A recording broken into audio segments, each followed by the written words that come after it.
High friends, welcome to English learning with Joy. আজকের ক্লাসে আমরা ক্লাস 11-এর সেকেন্ড সেমিস্টারের প্রথম যে কবিতাটি আছে মাই লাস্ট ডাচেস, যেটা রবার্ট ব্রাউনিংয়ের লেখা, সেই কবিতাটি নিয়ে আমরা আজকে ডিটেলসে আলোচনা করব। দেখো, কবিতাটির মধ্যে অনেক কিছু জানার আছে, তাই তোমরা উইদাউট স্কিপিং ভালো করে আজকে ক্লাসটি ফলো করো, ঠিক আছে? তাহলে দেখো, কবিতাটির সম্বন্ধে আমরা জানবো, কবিতাটির ব্যাকগ্রাউন্ড সম্বন্ধে জানবো, ঠিক আছে? কিন্তু তার আগে কবিতাটি যিনি লিখেছেন রবার্ট ব্রাউনিং, তার সম্বন্ধে আমরা জাস্ট ব্রিফলি কিছু কথা আমরা একটু জেনে নেব। তাহলে দেখো, এই রবার্ট ব্রাউনিংয়ের জন্ম হয়েছিল 1812 সালের 7ই মে, ঠিক আছে?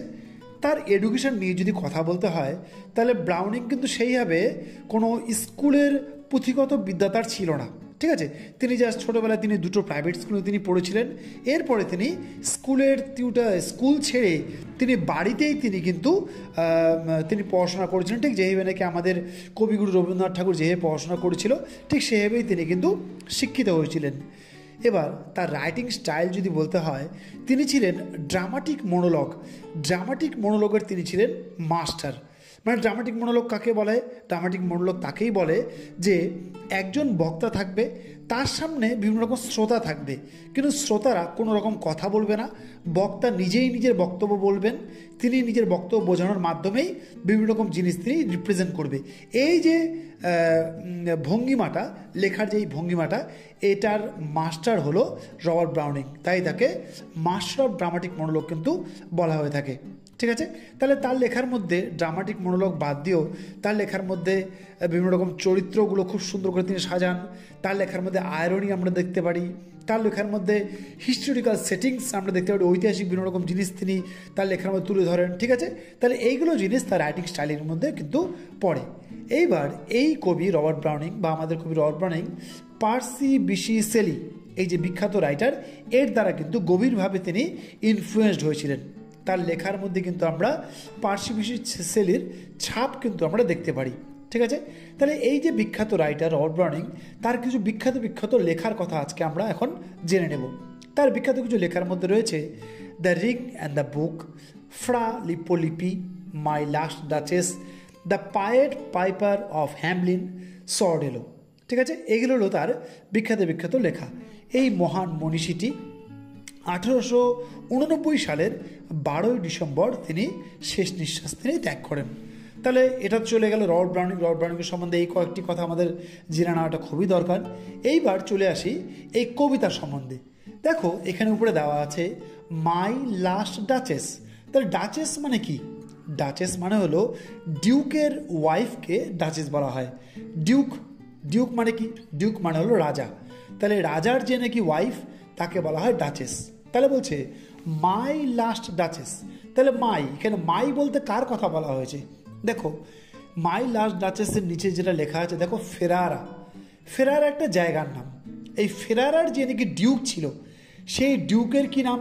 সেই ফেরারার যে নাকি ডিউক, সেই ডিউককে বোঝাতে গিয়ে কিন্তু তিনিই কিন্তু বলছেন মাই লাস্ট ডাচেস, মানে আমার শেষ ওয়াইফ, ঠিক আছে? তাহলে এই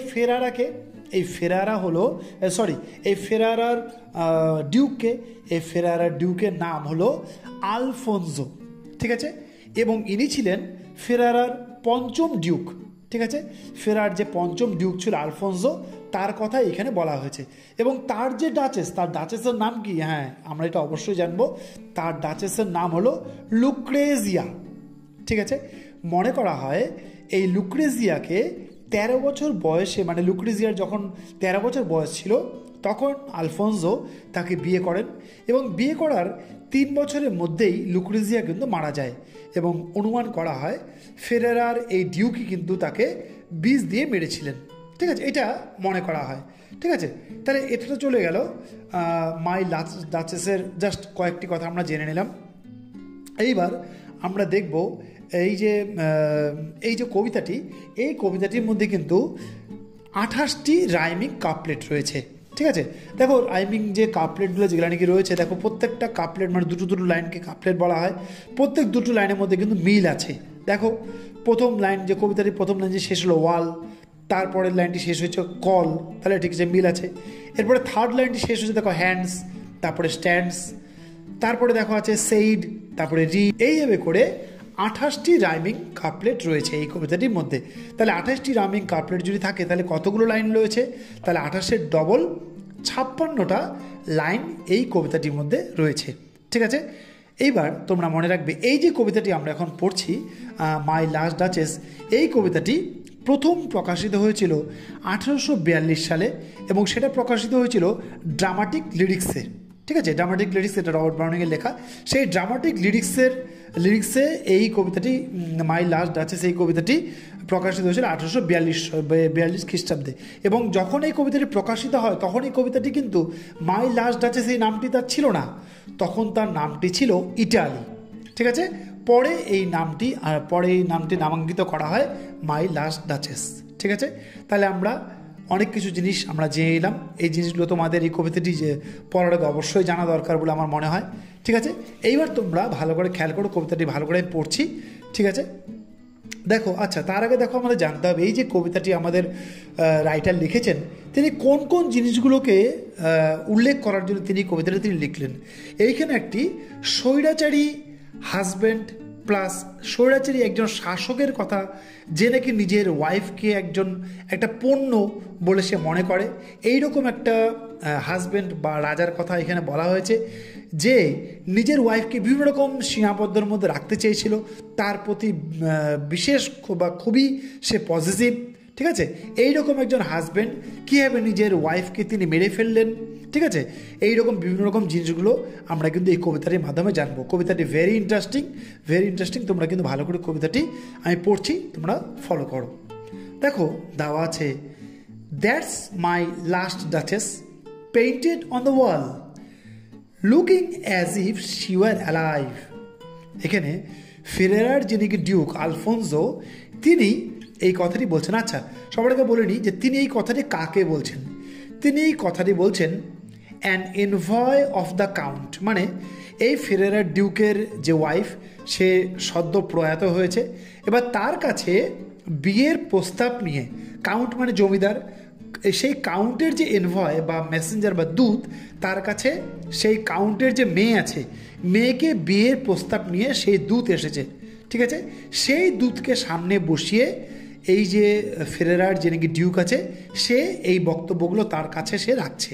ঠিক আছে, প্রথমেই সে বলছে, একটি ছবি দেখিয়ে, দেওয়ালের মধ্যে একটা ছবি টাঙানো আছে, সেটা হলো সেই ডাচেসের ছবি যে সদ্য মারা গেছে, তার ছবিটিকে দেখিয়ে দেখো ফেরেরার ডিউক সেই এনভয়কে কি বলছে, that's my last duchess painted on the wall. আপনি দেখুন, এই হলো আমার শেষ ডাচেস, যার ছবি ওয়ালের মধ্যে পেইন্ট করা আছে। Looking as if she war alive, দেখুন তাকে দেখতে একদম জীবন্ত বলে মনে হচ্ছে না? আচ্ছা, তোমরা এখানে খেয়াল করো, দেখো as if she war alive, she এর পরে এখানে কিন্তু ওয়ার ইউজ করা হয়েছে, তাহলে গ্রামাটিক্যাল দিক থেকে কিন্তু এটা কিন্তু মিস্টেক, কিন্তু এটা মিস্টেক নয়।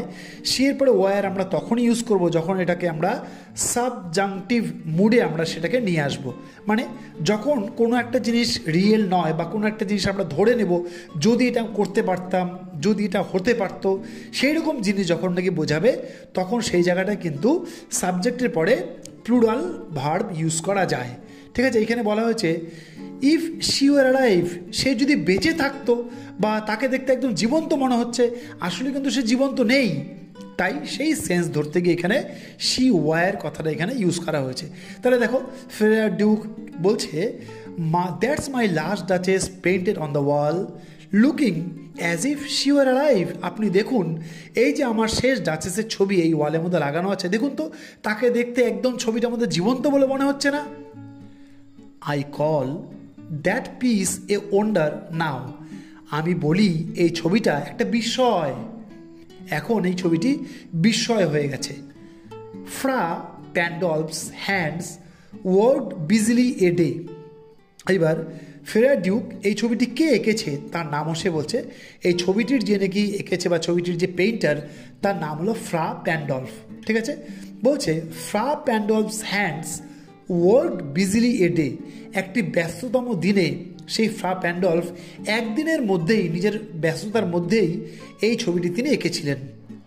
অ্যান্ড দেয়ার শি স্ট্যান্ডস, এবং দেখুন আমার ওয়াইফ সেখানে দাঁড়িয়ে আছে, মানে আমার ওয়াইফ সেখানে দাঁড়িয়েছিল, তাকে দেখে দেখে ফ্লাফ-অ্যান্ড-ডলফ খুব তাড়াতাড়ি করে এই ছবিটি আঁকে এবং ছবিটি দারুণ সুন্দর হয়েছে।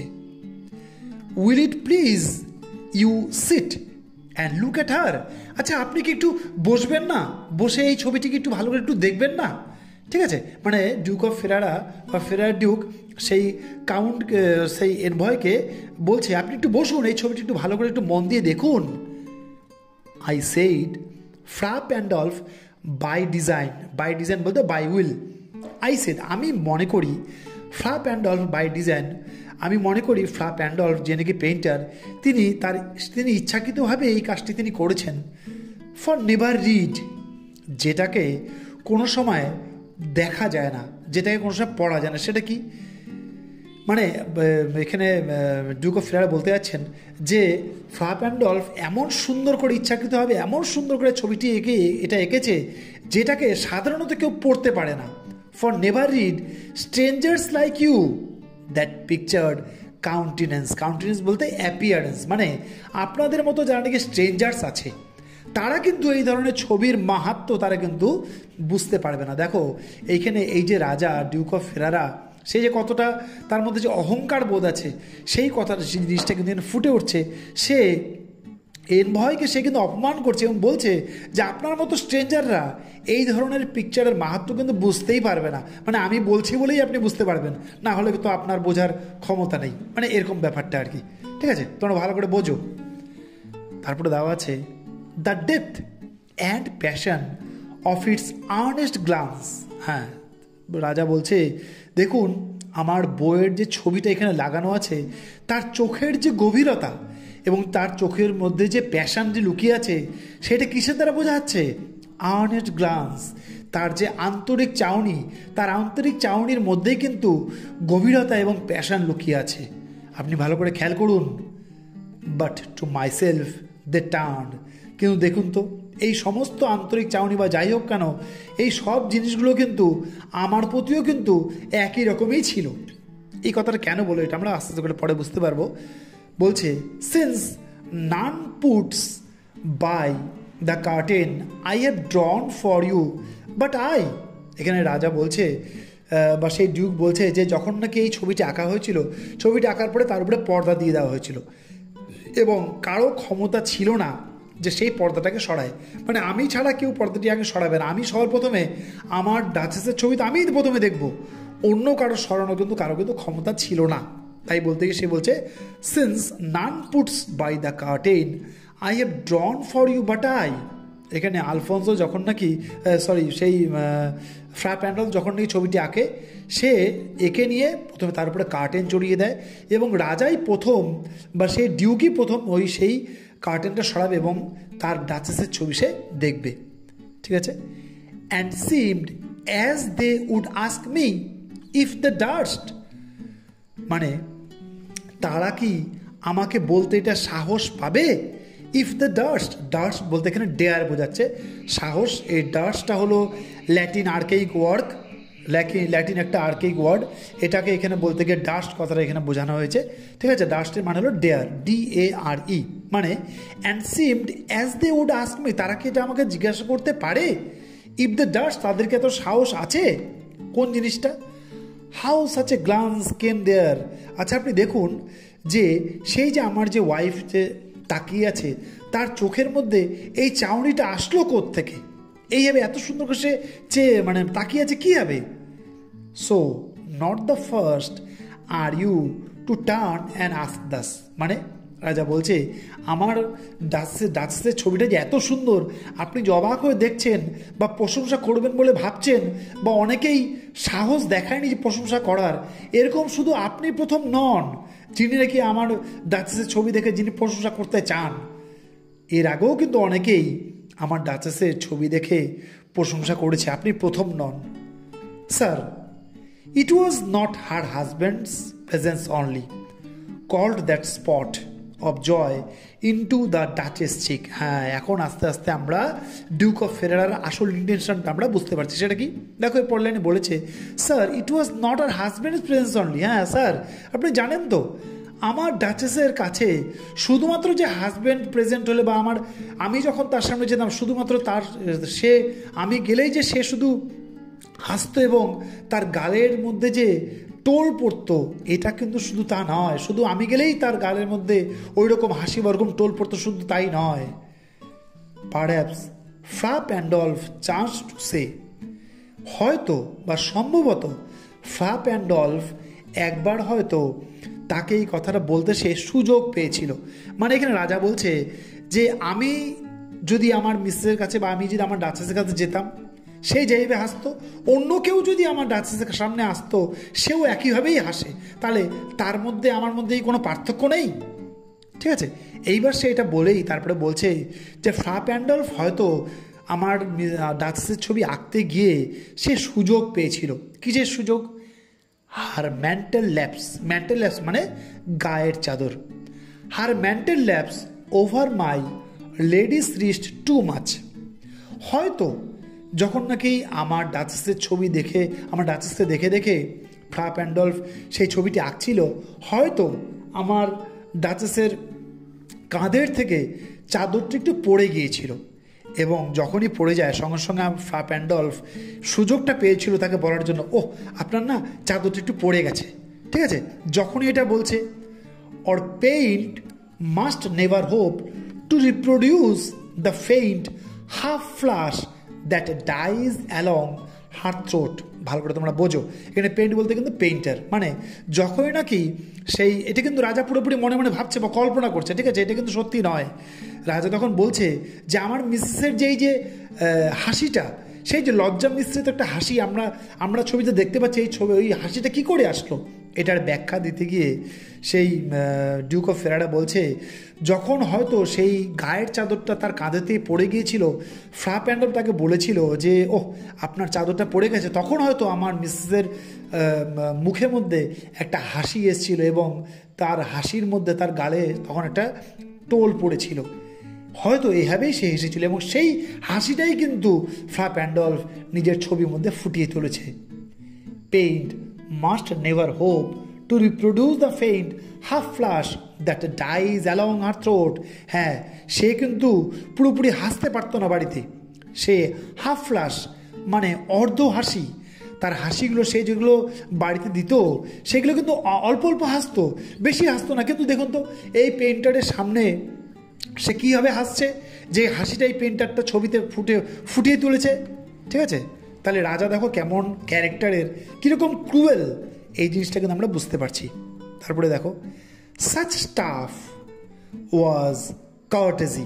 সাচ স্টাফ মানে এই ধরনের কাজ, ওয়াজ কার্টেজি তার কাছে খুব সহৃদয় বলে মনে হয়। সি থট আমার মানে এখানে ডাচেসের কথা বলছে, বলে আমার ডাচেসের কাছে, আমার ওয়াইফের কাছে was courtesy she thought and cause enough for calling up that spot of Joy.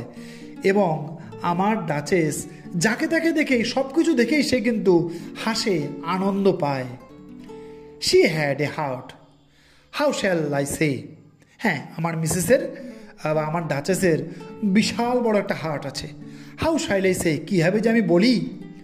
Two soon made glad, আমার ডাচেস খুব অল্প কোনো কিছুতেই সে কিন্তু খুশি হতো। টু ইজিলি ইমপ্রেসড, তাকে যে কোনো জিনিস খুব তাড়াতাড়ি, খুব ইজিলি, সহজভাবে সে ইমপ্রেসড হয়ে যেত। She liked what ever she looked on. জানেন তো আমার ডাচ ছিল, যা দেখতো সেটাই তার পছন্দ হতো। এটা হতে পারে? হ্যাঁ, আমি হাজব্যান্ড, আমি যেটা বলবো সেটাই হবে। মানে ডিউক অফ ফ্রেডারের মন্তব্যটা এরকমই। And her looks went everywhere, এবং আমার ডাচ সব দিকে তাকাতো। কি অবাক ব্যাপার, তিনি একজন রানী, তিনি সবার দিকে তাকাবেন কেন? ঠিক আছে, মানে ডিউক অফ ফেরারা নিজের ওয়াইফকে যে কীরকম করে রাখতো আমরা পরিষ্কারভাবে বুঝতে পারছি। Sir it was all one. জানেন তো ডিউক বলছে, জানেন তো আমার ওয়াইফের কাছে সবাই সমান। আমি যেমন সমান, আমার বাড়ির চাকরও যেমন সমান, এই ফ্রা প্যান্ডলফ সেও সমান। মানে আমার ওয়াইফ সবাইকে দেখে একই রকম করে ইমপ্রেসড হতো, একই রকম সবার কথাতে হাসতো। আমি যে তার কাছে হাসবেন, আমি যে তার কাছে একদম আলাদা, এটা তো আমি বুঝতে পারতাম না। My favour at her breast, আমি একবার, এখানে দেখো ফেভার বলতে এখানে পেন্ডেন্ট মানে একটা চেনের আগে যে পেন্ডেন্ট পরে তার কথা এখানে বলেছে। বলছে my favour at her breast, একবার আমি আমার ডাচকে একটা পেন্ডেন্ট দিয়েছিলাম। The dropping of the daylight in the west, কিন্তু জানেন তো সেই পেন্ডেন্টটা পেয়ে সে যেই খুশি হয়েছিল, সে কিন্তু the dropping of the daylight in the west, সূর্য যখন পশ্চিম দিকে অস্ত যায়, সেই অস্তগামী সূর্যকে দেখে সে যেরকম খুশি হয়, আমার পেন্ডেন্টটা দেখে সে ওরকম একই রকম খুশি হয়। এটা কোনো কথা? এটা মানা যায়? ঠিক আছে। The bough of cherries some officious fool broke in the orchard for her. Officious fool, এখানে অফিসিয়াস বলতে সার্ভেন্টস, মানে রাজার নিজের চাকরদের কথা বলছে, যে আমার বাড়ি চাকররা চেরি গাছের ডাল ভেঙে আনতো আমার ডাচেসের জন্য। কোথা থেকে ভেঙে আনতো? অর্চার্ড, মানে ফলের বাগান থেকে, চেরি ফলের যে বাগান ছিল তার থেকে ডাল ভেঙে আনতো কারণ আমার মিসেস যাতে খুশি হয়। ঠিক আছে, মানে রাজা বলছে যে এইসব জিনিসগুলো তাই খুশি করতো, কিন্তু আমি যে হাজব্যান্ড, আমি যে আলাদা, এটা কিন্তু আমার ওয়াইফের খুশির মধ্যে আমি দেখতে পেতাম না। তারপরে কি বলছে? The white mule she rode with round the terrace, মানে আমাদের প্রাসাদের বারান্দা বা টেরাস বারান্দার মধ্যে আমার ওয়াইফ হোয়াইট মিউল মানে সাদা খচ্চরে চড়ে সে ঘুরতো বা বেড়াতো। all and each would draw from her alike the approving speech, আমার ডাচেসের কাছে সব কিছুই অ্যাপ্রুভিং স্পিচ, সবাই সব কিছু জিনিসকেই সে একই রকম প্রশংসা করতো। আরে কি মুশকিল ব্যাপার, আমাকেও একই রকম যা প্রশংসা করে, আমি কোনো গিফট দিলে যা প্রশংসা করে, একটা চাকর গিফট দিলে সে একই রকম প্রশংসা করে। অবাক ব্যাপার, এটা হতে পারে? এটা কি আমি মানতে পারি? দেখো রাজা কীরকম, যে সে নিজের মিসেসকে কীরকম করে রাখছে, বারবার এই জিনিসটা সে বুঝিয়ে দিচ্ছে। অর ব্লাশ অ্যাটলিস্ট, ঠিক আছে, এই সব জিনিসগুলো বা যেসব জিনিসগুলো আমি কথা বললাম সবগুলোতেই আমার রানী হাসতো। ঠিক আছে। সি থ্যাঙ্কড মেন, গুড, ঠিক আছে, সে পুরুষদেরকে সে ধন্যবাদ জ্ঞাপন করে, ভালো কথা। বাট থ্যাঙ্কড সামহাউ, কীভাবে সে থ্যাঙ্ক করে বা কীভাবে সে ধন্যবাদ জানায়, আই নো নট হাউ, আমি কিন্তু এটা জানি না। মানে রাজা এখানে বলছে বা ডিউক বলছে কীভাবে ধন্যবাদ জ্ঞাপন করতে হয় আমি জানি না, কারণ রাজা কিন্তু প্রচণ্ড অহংকারী, সে কোনোদিন কাউকে কিন্তু ধন্যবাদ জ্ঞাপন করেনি। কেউ যদি কোনো কিছু দেয়, হ্যাঁ ঠিক আছে রাখো চলে যাও, ঠিক আছে। সুতরাং ধন্যবাদ কী করে দিতে হয়, রাজা বলছে আই নো নট হাউ, আমি জানি না কীভাবে ধন্যবাদ জ্ঞাপন করে। অ্যাজ ইফ শি র্যাঙ্কড, যেন সে সব কিছুকেই সে পছন্দ করে, ঠিক আছে, সব কিছুকেই তার কাছে খুব সুমধুর বলে তার মনে হয়। তারপরে বলছে মাই gift of A 900 years old name with anybody's gift, জানো তো আমি একবার আমার ডাচকে 900 years old 900 বছরের পুরনো একটি গিফট আমি আমার ওয়াইফকে দিয়েছিলাম। সেটা দেখে আমার ওয়াইফ বা আমার ডাচ যতটা খুশি হয়েছিল, উইথ এনিবডিজ গিফট, অন্য যে কোনো গিফট দেখে সে ওই একই রকমই খুশি হয়। আরে মহা মুশকিল, আমার গিফটের সাথে কি অন্য কোনো গিফটের কোনো তুলনা হয়? আমার গিফটের সাথে অন্য কোনো গিফট কি কোনো আলাদা কোনো মানে রাখে না আমার ডাচেসের কাছে? এটা কি মানা যায়? এই জিনিসগুলো বারবার করে সেই ডিউক সেই এনভয়ের যে সেই কাউন্টের যে এনভয় বা সেই যে দূত, এই দূতকে সে বলছে। ঠিক আছে বন্ধুরা, তোমরা এতটুকু পর্যন্ত দাগ দিয়ে রেখো।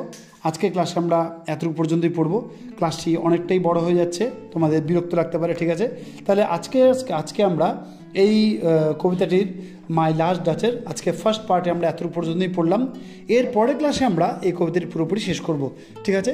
তোমরা ভালো করে মন দিয়ে যতটুকু পড়া হলো সেটাকে ভালো করে ফলো করো, আর ভালো করে আজকের কবিতাটিকে চর্চা করো, কারণ এর মধ্যে কিন্তু অনেক কিছু বোঝাতে পারছে, ঠিক আছে। তাহলে আমাদের দেখাবে এরপরের আরেকটি ভিডিওতে বা এর পরের পার্টে। ততদিন পর্যন্ত তোমরা ভালো থেকো।